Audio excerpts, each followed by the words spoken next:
Hey class, this is Dr. Willis logging in to welcome you to Module 4. Hopefully everybody's having an outstanding Monday. I do I do apologize that I'm a little late getting this announcement rolling, but I hope you had a great weekend. Thank you so much for your hard work in Module 3. I'm about to start grading those here shortly. Looking forward to reading your papers about your intrinsic motivation, self-efficacy, academic preparation, and time management. So I'm looking forward to checking those out. Also, I appreciate your thoughts about those self-assessment tools in the discussion board. So I'll be grading those soon, but thank you so much for your hard work there. So Module 4, we start the research process. So this is a very intense process, but everything builds. So it's important that we get everything from the jump. So what we have this week, we have a discussion board that's going to highlight the importance of the research process and the difference between academic research and general research. And so I think that one's really fundamental. You'll find that one easy to navigate, but just make sure you're thorough and detailed. Of course, your initial post is going to be due Thursday by 11:59 p.m. and you want to respond to at least 2 peers by Sunday. The most important thing are those responses and you following the response instructions. So let's make sure we're very detailed, very thorough, and let's address our peers by name. That's always important in the discussion board. But for the topic identification paper, here is an assignment that really trips people up sometimes. So the goal is this. The goal is to find a topic within your degree area.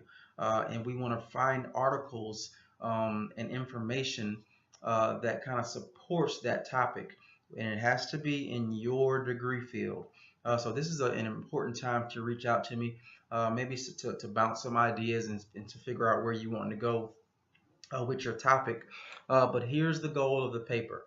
So you're going to find 3 sources, 3 articles, 3 separate articles. Okay, now at least one of those has to be a scholarly, peer-reviewed type article.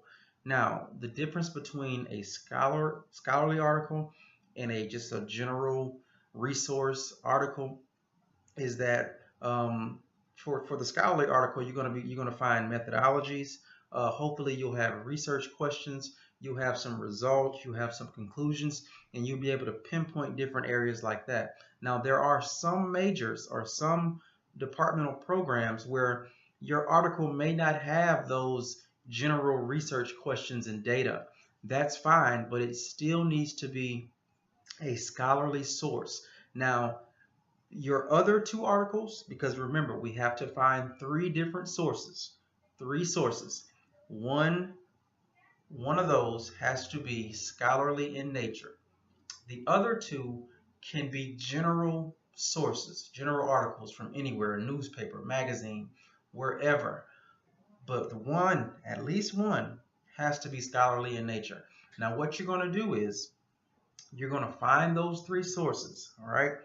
And you're going to compare and contrast the writing format of those articles. You're going to compare and contrast a little more. Hold on one second, and I want to get this right. And I want to make sure, okay? So we've got writing and format. We're going to compare and contrast there.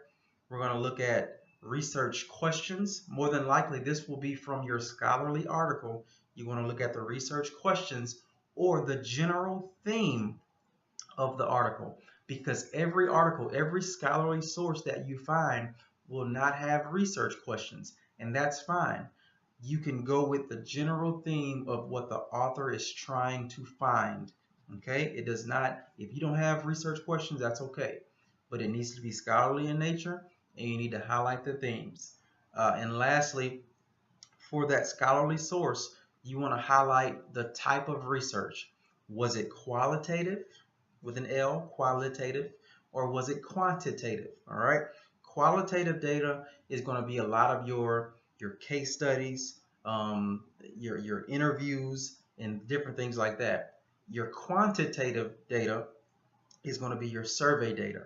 Anything numerical, any results that were numerical in nature. If you're a history major or if you're a English major or anything like any major like that, more than likely the scholarly source that you find will be a qualitative study, more than likely. It's not always like that. So just to recap really quick, we're finding three different sources. All right, three different sources. At least one of those has to be scholarly, peer-reviewed in nature. Okay, the best place to go for that is the library or Google Scholar. Two great places. The other two sources can be anything, any magazine, any article, anything that you find that supports your topic. All right, and the goal is to compare and contrast the different areas, the writing and format, the questions, the type of research. All right, I hope I explained that well. That final paper is going to be due Sunday by 11:59 p.m. But I want to make sure that we got the concept. Three different sources. We want to highlight all three of them, and we're going to discuss. We're going to compare and contrast those three. Okay? It's critical to have that scholarly source. Please get that. All right. Y'all have a great day. Bye-bye.